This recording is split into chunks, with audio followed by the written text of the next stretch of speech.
Hello everyone, स्वागत है आप सभी का हमारे यूट्यूब चैनल में। आज की इस सेशन में हम बात करने वाले हैं उत्तराखंड प्रवक्ता भर्ती 2025 के लिए इकोनॉमिक सब्जेक्ट के कुछ महत्वपूर्ण प्रश्न। जिस तो आज की इस सेशन में आप सभी बने रहिए, जो आपके एग्जाम के पॉइंट ऑफ व्यू से काफ़ी इम्पोर्टेंट है। तो चलिए आज का सेशन स्टार्ट करते हैं। Let's start now. यहाँ पे हम देखेंगे आर्थिक नियोजन। हमारा आज का टॉपिक है आर्थिक नियोजन। आर्थिक नियोजन मीन्स होता है इकोनॉमिक प्लानिंग। तो इस सबसे पहले हम देखेंगे कि आर्थिक नियोजन क्या होता है, एंड देन हम बहुत सारे क्वेश्चन आज एक्सप्लेन करने वाले हैं यहाँ पे। तो आज के इस सेशन में आप सभी बने रहिए। तो आर्थिक नियोजन का मतलब होता है, आर्थिक नियोजन से अभिप्राय एक ऐसी प्रणाली है जिसमें केंद्रीय संगठन एक निश्चित समयावधि के लिए लक्ष्यों का क्या करता है, निर्धारण करता है, और इन लक्ष्यों की प्राप्ति के लिए कार्यक्रमों यानी कि प्रोग्राम्स एंड पॉलिसीज का भी निर्धारण किया जाता है। उसी को हम क्या बोलते हैं, आर्थिक नियोजन कहते हैं। यानी कि प्लानिंग करना या फिर कार्यक्रमों या नीतियों को निर्धारण करना, यही हमारा क्या कहलाता है, आर्थिक नियोजन कहलाता है। उसके बाद नेक्स्ट देखते हैं कि भारत में आर्थिक नियोजन की पृष्ठभूमि किसने तैयार की थी। तो भारत में आर्थिक नियोजन की जो पृष्ठभूमि थी वो की थी सर एम विश्वेश्वरैया ने 1934 में आर्थिक नियोजन की पृष्ठभूमि तैयार की थी। उसके बाद नेक्स्ट क्वेश्चन है हमारा, वर्ष 1944 में गांधीवादी योजना किसने प्रतिपादित की थी। तो 1944 में श्रीमान नारायण अग्रवाल ने गांधीवादी योजना को प्रतिपादित किया था। उसके बाद नेक्स्ट क्वेश्चन देखते हैं, विकास का भारतीय मॉडल किसके हितों को सुरक्षा प्रदान करता है। तो विकास का जो भारतीय मॉडल है वो व्यक्ति और राज्य दोनों के हितों को क्या करते हैं, सुरक्षा प्रदान करता है। उसके बाद नेक्स्ट क्वेश्चन है हमारा, राष्ट्रीय योजना समिति यानी कि नेशनल प्लानिंग कमिटीज का गठन किसके द्वारा किया गया था। तो राष्ट्रीय योजना समिति का गठन किया गया था नेताजी सुभाष चंद्र बोस के द्वारा। नेक्स्ट क्वेश्चन है हमारा, भारतीय राष्ट्रीय विकास समिति का अध्यक्ष कौन होता है। जो राष्ट्रीय विकास समिति होती है इसका अध्यक्ष कौन होता है। तो इसका अध्यक्ष होते हैं भारत के प्रधानमंत्री, यानी कि इस टाइम पे पीएम जो हमारे नरेंद्र मोदी जी हैं वो इसके क्या होंगे, राष्ट्रीय विकास समिति के अध्यक्ष होंगे। अब हम देखते हैं कि राष्ट्रीय विकास परिषद नेशनल डेवलपमेंट काउंसिलिंग का गठन कब हुआ था। तो राष्ट्रीय विकास परिषद का गठन हुआ था हमारा 6 अगस्त 1952 को राष्ट्रीय विकास परिषद का गठन हुआ था। नेक्स्ट क्वेश्चन है हमारा, नियोजित विकास मॉडल को भारत में कब लागू किया गया था।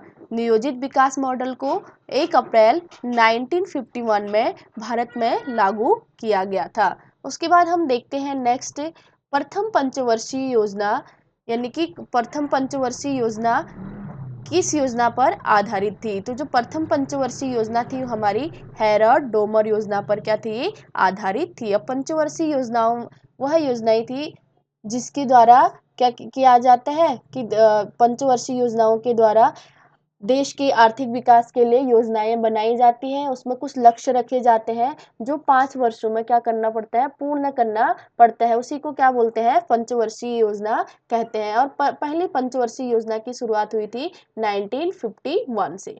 ठीक है, तो अगर आपसे पूछा जाता है कि प्रथम पंचवर्षीय योजना की शुरुआत कब हुई थी, तो 1951 में पंचवर्षीय योजना की शुरुआत हुई थी। अब हम नेक्स्ट देखते हैं, अखिल भारतीय खादी एवं ग्रामीण बोर्ड की स्थापना किस योजना के दौरान की गई थी। तो ये की गई थी प्रथम योजना के अंतर्गत अखिल भारतीय खादी एवं ग्रामीण बोर्ड की स्थापना की गई थी। उसके बाद नेक्स्ट देखते हैं, प्रथम पंचवर्षीय योजना की मुख्य प्राथमिकता क्या थी। जो प्रथम पंचवर्षीय योजना थी इसमें क्या था, कृषि का विकास करना। प्रथम पंचवर्षीय योजना में कृषि पर विशेष बल दिया गया था। इसके लिए हरित क्रांति की गई थी और गेहूं और चावल में सबसे ज्यादा उत्पादन हुआ था। उसके बाद नेक्स्ट देखते हैं, यहाँ पे देश में समाजवादी समाज यानी कि सोशलिस्ट सोसाइटी की स्थापना का संकल्प किस पंचवर्षीय योजना में लिया गया था। तो देश में समाजवादी समाज की स्थापना का संकल्प लिया गया था द्वितीय पंचवर्षीय योजना में। उसके बाद देखते हैं भारत में आर्थिक नियोजन की वास्तविक शुरुआत द्वितीय पंच योजना से हुई थी। इस योजना का वास्तुकार किसे माना जाता है? तो भारत में आर्थिक नियोजन की वास्तविक शुरुआत द्वितीय पंचवर्षीय योजना में हुई थी और इस योजना का वास्तुकार पीसी महालनोबिस को माना जाता है। अब देखते हैं नेक्स्ट क्वेश्चन, भारत में अनवरत योजना यानी कि रोलिंग प्लान किस अवधि में प्रभावी था? तो ये था अब 1978 से लेकर के 80 तक अनवरत योजना क्या थी? भारत में प्रभावी थी। अब हम नेक्स्ट देखते हैं यहाँ पे किस पंचवर्षीय योजना में कृषि ने ऋणात्मक विकास प्रदर्शित किया था? ऐसी कौन सी पंचवर्षीय योजना थी जिसमें कृषि क्या रही थी? ऋणात्मक रही थी। तो ये था तृतीय पंचवर्षीय योजना में। उसके बाद नेक्स्ट देखते हैं हम, नेक्स्ट क्वेश्चन है हमारा, अनवरत योजना का प्रतिपादन किसने किया था? तो अनवरत योजना का प्रतिपादन गुन्नार मिंडर द्वारा अपनी पुस्तक द एशियन ड्रामा, ये पुस्तक काफी इंपॉर्टेंट है, ये गुन्नार मिंडर के द्वारा लिखी गई है। तो अनवरत योजना का प्रतिपादन गुन्नार मिल्डर द्वारा अपनी पुस्तक द एशियन ड्रामा में किया गया था। इसे भारत में लागू करने का श्रेय जनता पार्टी यानी कि भारतीय जनता पार्टी की सरकार तथा टीडी लक्कड़वाला को जाता है। तो अनवरत योजना का प्रतिपादन गुन्नार मिंडर ने किया था अपनी पुस्तक एशियन ड्रामा में और इसे भारत में लागू करने का श्रेय जनता पार्टी को जाता है और टीडी लकड़वाला को भी जाता है। अब हम देखते हैं नेक्स्ट, भारत में हरित क्रांति यानी कि ग्रीन रेवोल्यूशन की शुरुआत किस पंचवर्षीय योजना के दौरान हुई थी? तो जो भारत में हरित क्रांति की शुरुआत हुई थी तृतीय पंचवर्षीय योजना के अंतर्गत। चतुर्थ पंचमी योजना जो थी वो किस मॉडल पर आधारित थी? तो जो चौथी पंचवर्षीय योजना थी वो थी डीआर गॉडगिल मॉडल पर आधारित थी। नेक्स्ट देखते हैं कि आर्थिक नियोजन यानी कि इकोनॉमिक प्लानिंग के युग की प्रारंभ से भारत की सकल राष्ट्रीय आय यानी कि ग्रॉस नेशनल इनकम में कृषि का हिस्सा निरंतर कम होता रहा है। आर्थिक नियोजन के युग की प्रारंभ से ही भारत की सकल राष्ट्रीय आय में कृषि का हिस्सा क्या होता है? निरंतर कम होता आया। अब यहाँ पे सकल राष्ट्रीय आय आया है ग्रॉस नेशनल इनकम। तो सकल राष्ट्रीय आय का अर्थ होता है एक वर्ष की समयावधि में एक देश के भीतर जिन वस्तुओं एवं सेवाओं का उत्पादन किया जाता है जो उसका जो मौद्रिक मूल्य होता है वही हमारी क्या कहलाती है? सकल राष्ट्रीय आय कहलाती है। इसमें जो विदेशों से प्राप्त आय होती है वो भी इसमें इंक्लूड की जाती है। विदेशों से प्राप्त आय मीन्स कि यदि कोई व्यक्ति इंडिया से बाहर आउट ऑफ कंट्री कार्य करने के लिए गया है तो उसको जो सैलरी, उसके काम के बदले उसको जो पैसा मिलेगा वो सैलरी तो उसको क्या करेगा? अपने देश को कन्वर्ट करेगा, तो वही हमारी क्या हो जाती है? सकल राष्ट्रीय आय में वो भी इंक्लूड हो जाती है। तो जीडीपी जो जीएनपी होता है, जीएनपी एक वर्ष की समयावधि में एक देश की सीमाओं के भीतर जिन वस्तुओं एवं सेवाओं का उत्पादन किया जाता है प्लस उसमें विदेशों से प्राप्त आय को जोड़ दिया जाता है तो वही क्या कहलाता? हमारा सकल राष्ट्रीय आय कहलाता है। अब नेक्स्ट देखते हैं कि किस पंचवर्षीय योजना में विकास केंद्र उपागम यानी कि डेवलपमेंट सेंटर अप्रोच अपनाया गया था? तो ये अपनाया गया था चतुर्थ पंचवर्षीय योजना में। ठीक, अब नेक्स्ट देखते हैं भारत में स्वपोषित विकास सेल्फ डेवलपमेंट की संकल्पना सर्वप्रथम किस पंचवर्षीय योजना में दी गई थी? तो स्वपोषित की विकास की जो सर्वप्रथम संकल्पना की थी वो की थी चतुर्थ पंचवर्षीय योजना में। नाउ नेक्स्ट देखते हैं कि निर्धारित अवधि एक वर्ष पूर्व ही समाप्त होने वाली पंचवर्षीय योजना कौन सी थी? तो जो पांचवी पंचवर्षीय योजना थी वह एक वर्ष पूर्ण ही क्या हो चुकी थी?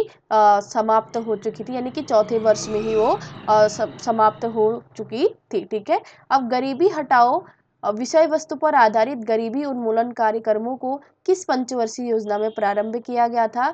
तो ये किया गया था पांचवी पंचवर्षीय योजना में। और ये भी पूछा जाता है कि गरीबी हटाओ नारा कौन सी पंचवर्षीय योजना में दिया गया था? तो ये दिया था आपका पांचवी पंचवर्षीय योजना में। देखते हैं छठी पंचवर्षीय योजना किस मॉडल पर आधारित थी? तो जो छठी पंचवर्षीय योजना थी ये थी आगत निर्गत मॉडल पर आधारित थी। नाउ नेक्स्ट देखते हैं सामाजिक न्याय एवं समानता के साथ समृद्धि पर बल किस पंचवर्षीय योजना पर दिया गया था? तो सामाजिक न्याय समानता के साथ समृद्धि पर बल सातवीं पंचवर्षीय योजना में दिया गया था। नाउ नेक्स्ट देखते हैं 20 सूत्री आर्थिक कार्यक्रम का शुभारंभ किस वर्ष किया गया था? तो 1975 में 20 सूत्री कार्यक्रम का शुभारंभ किया गया था। अब देखते हैं नीति आयोग ने पंचवर्षीय योजना के स्थान पर 15 वर्षीय दृष्टिपत्र विजन डॉक्यूमेंट्स, 7 वर्षीय रणनीति स्ट्रेटजी एंड 3 वर्षीय कार्य एजेंडा एक्शन एजेंडा लागू करने का निर्णय लिया है। ठीक है, जो पंचवर्षीय योजनाएं थी इनका नाम बदल के अब क्या हो चुका है, नीति आयोग हो गया है। और नीति आयोग ये हुआ था 2015 में। ठीक है, 2015 से जो पंचवर्षीय योजनाएं थी उसका नाम अब क्या हो गया है, नीति आयोग कर दिया गया है। और लास्ट हमारी पंचवर्षीय योजना 2000 लास्ट 12 क्या हुई थी, पंचवर्षीय योजनाएं हुई थी। टोटल 12 पंचवर्षीय योजनाएं हुई थी। उसको पूरा होते यहाँ पे जो नीति आयोग था उसको क्या, पंचवर्षीय योजनाओं को नीति आयोग बना दिया गया है। तो नीति आयोग के अंतर्गत 15 वर्षीय दृष्टिपत्र, 7 वर्षीय रणनीति और 3 वर्षीय कार्य एजेंडा लागू करने का क्या किया गया है, निर्णय लिया गया है। अब 7वीं पंचवर्षीय योजना में IRDP integrated rural development programme, IRDP का फुल फॉर्म क्या है, इंटीग्रेटेड रूरल डेवलपमेंट प्रोग्राम्स के अंतर्गत क्या रणनीति अपनाई गई थी, तो इसके अंतर्गत रणनीति अपनाई है संपूर्ण परिवार के अंगीकरण का। ठीक है, तो 7वीं पंचवर्षीय योजना है, इसमें IRDP के अंतर्गत संपूर्ण परिवार के अंगीकरण की नीति अपनाई गई है। अब हम यहाँ पे एक नोट दे रखा है, इसको देखते हैं। भारतीय संविधान में आर्थिक तथा सामाजिक नियोजन को 7वीं अनुसूची और समवर्ती सूची का विषय बनाया गया है। आर्थिक तथा सामाजिक नियोजन को 7वीं अनुसूची और समवर्ती सूची का विषय बनाया गया है। अब समवर्ती सूची वह सूची होती है जिसमें केंद्र प्लस राज्य सरकार, केंद्र प्लस राज्य सरकार यहाँ पे क्या करते हैं, मिलकर कार्य करते हैं, तो वही क्या होती है, समवर्ती सूची कहलाती है। जैसे फॉर एग्जाम्पल एजुकेशन भी क्या है, हमारी समवर्ती सूची का विषय है। शिक्षा समवर्ती सूची का विषय है। इसमें राज्य सरकार और केंद्र सरकार दोनों मिलकर के यहाँ पे कार्य करते हैं। तो ये था आज के कुछ इंपॉर्टेंट क्वेश्चन जो एग्जाम के पॉइंट ऑफ व्यू से काफ़ी इंपॉर्टेंट है। आई होप कि आप लोगों को ये क्लास पसंद आएगी। Thank you so much for watching. अगर आपको मेरी क्लास पसंद आती है प्लीज़ वीडियो को लाइक करिए, चैनल को सब्सक्राइब करिए और अपने दोस्तों के साथ शेयर करिए। Thank you so much for watching. Bye bye everyone. Take care.